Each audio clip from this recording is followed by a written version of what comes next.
Alice has been kidnapped. Alan, please help me. Alice? You'll do exactly what I say if you ever want to see your wife again. I can't tell anyone except my agent Barry. Damn it, Barry, they'll kill her! You're my best friend, and I'm worried that you're not right in the head. The ransom is a manuscript I supposedly wrote that's coming true before my eyes. It happened just the way it was on that page. So dark. I have found only a few scattered pages. I want the entire manuscript. The deadline is in 2 days. I found Mr. Wake's pages. Good girl. How the hell did she get her hands on the manuscript anyway? I don't know. She's resourceful. I told you you were too hard on her. Listen, I found out all sorts of interesting stuff while I was digging around. Yeah. Mr. Wake, it's Sheriff Breaker. We have an FBI agent here, Agent Nightingale. FBI? He's anxious to see you. You'd better come to the station. Okay, I'll be right over, Sheriff. Let's make this quick, huh? Help you folks? Name's Randolph. I'm the manager. We're looking for Rose. Works as a waitress down at the diner. Rose, sure. Nice girl. Who wants to know? I'm Alan Wake. The writer, huh? I heard on the radio you were visiting. Well, I'll show you her trailer. That Rose, she's a nice girl. Always pays her rent on time. As I was saying, Al, I found all sorts of weird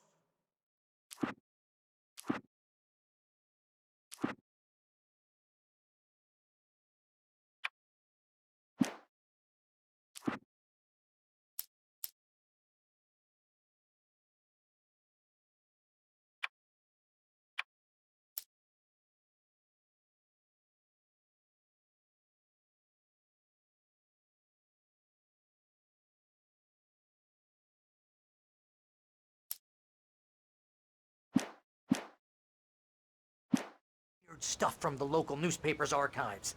This place is crazy. Disappearances, mysterious deaths, urban legends come true, and get this, most of this stuff takes place around Cauldron Lake. Well, you ain't wrong, mister. The Indians thought the lake was a doorway to the underworld. I'm the God-fearing type myself. I don't hold with that sort of thing. Yeah, okay. Anyway, there was an island there owned by a guy called Thomas Zane. Now, some of the articles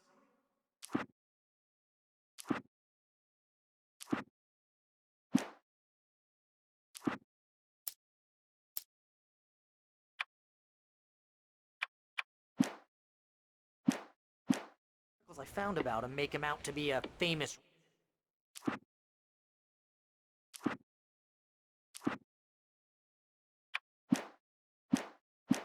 writer.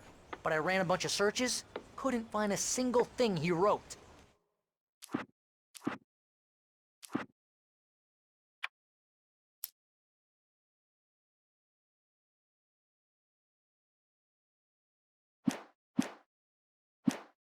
Zane was heavily into diving, so much so that the place came to be called Diver's Isle. But the volcano under the lake erupted in 1970, and Zane went down with the island.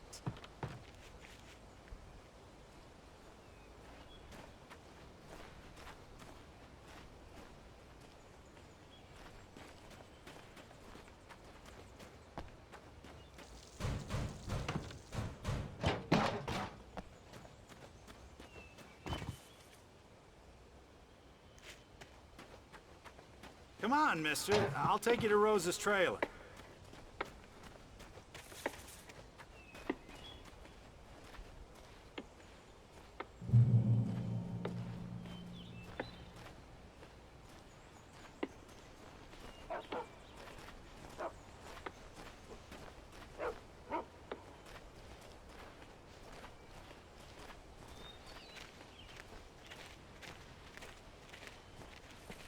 Yeah, how about that?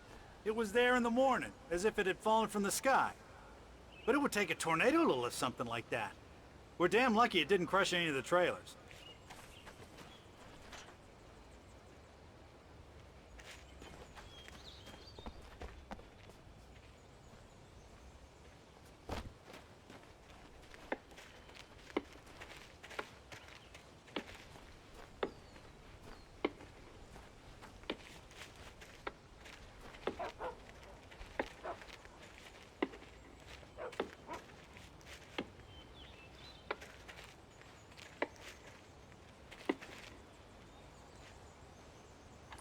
It gets better. A local girl, Barbara Jagger, drowned in Cauldron Lake just a week earlier.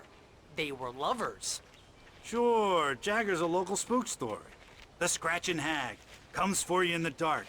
Childish stuff like that. Anyway, Al, I'm just getting to the best part. All of the articles about this stuff were written by Cynthia Weaver. I asked around, and she's that crazy bag lady you met. What, the lamp lady? She can be a little loopy, but she's not homeless or anything. Yeah, anyway, she knew both Jagger and Zane before they both died, and she had some kind of a breakdown.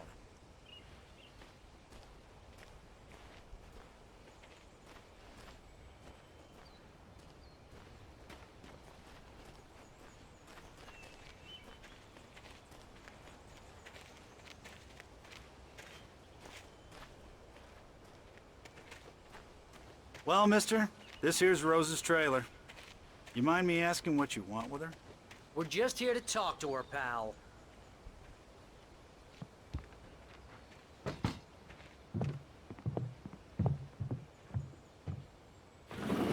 Welcome to... Oh dear, Mr. Wake.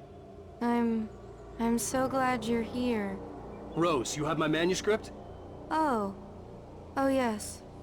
Yes. Please, come in. Hey, this is really good.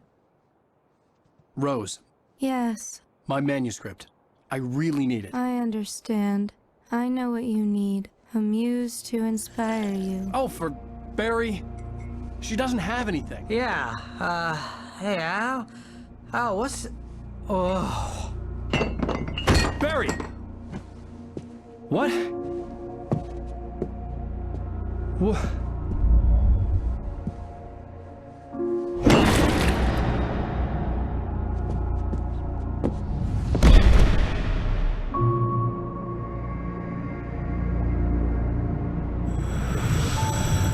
It's coming for you, hiding in my barber's skin. I'm too weak to stop it. You must turn the lights on. I promised I'd come visit you and your lovely wife. You must finish what you started. I insist. You must turn the lights on. Turn the light on. Back to work, boy.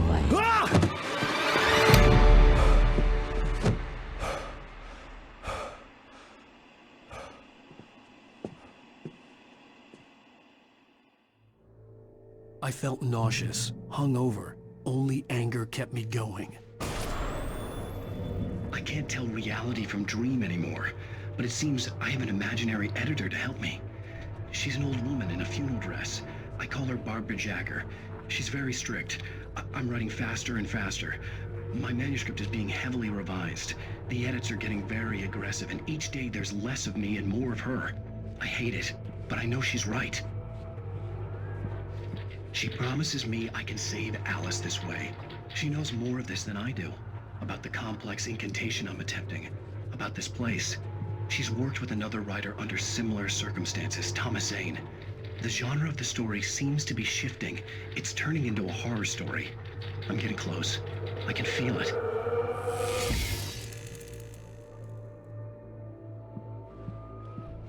Rose took a day from me. I had less than 12 hours left to meet the kidnapper. All I could do was get Barry into the car, work something out once I got on the road. Welcome to the Oh Dear Diner. What can I get you today? Coffee? I couldn't work up much hate for Rose. Something had used her to get to me and left its mark. First refill is free. Milk and sugar on the counter there. Would you like to hear today's specials? Thank you. A nice day. Come back soon. Barry was out of it. He was way too heavy to carry. You're right. I deserve more money. I'm so handsome. My gun and flashlight were gone. I'd have to find a way to get Barry into the car as quickly as possible. There was no time to waste. Mr. Randolph liked Rose. That little smile she had. How she was still sweet when life had tried so hard to make her bitter. It wasn't any of his business what she did in her trailer. But those strangers, the writer and his smart-ass sidekick, looked like trouble. And they'd been in there for hours, way past her normal bedtime. He reached for the phone and called the sheriff's station.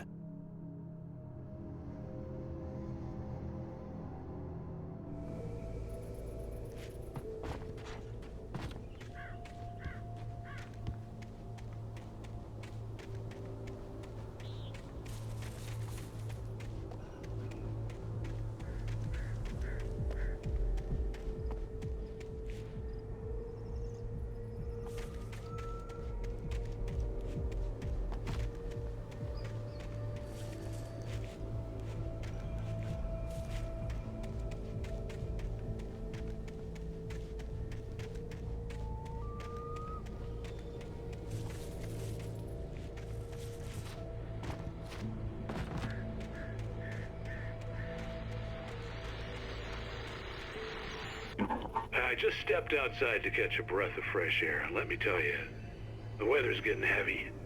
Nights like this make me especially glad I'm here talking to you and not home in bed. Once the weather takes a turn like this, I can't sleep at all. It's all tangled bed sheets and dark thoughts, punctuated by the occasional plunge into nightmare. Is it just me? Well, perhaps it is. But I hope I can make the night a little bit easier to get through. Caller, you're on KBF FM. Hey, hi, it's Walt Snyder. What's on your mind, Walt? Well, I am the way you are, but, well, I can't sleep either, you know? I just been staring out the window here. But, I ain't been drinking either, you know? I just... Well, you sound like a man with a problem, Walt. I had argument with Danny.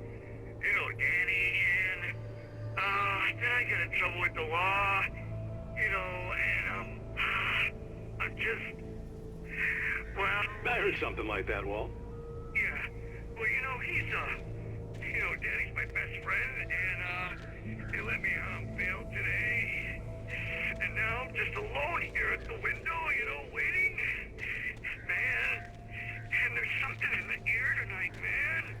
I was just outside looking up at the sky above our broadcast tower thinking the same thing. What are you waiting for, Walt? I don't know. You know, something's gonna happen. You know, I think I better go. Well, Walt, maybe... No, thanks, Pat. Well, good luck to you, Walt. Hang in there. Let's take a little break, folks. This weather's really something else, huh? How can I be sure?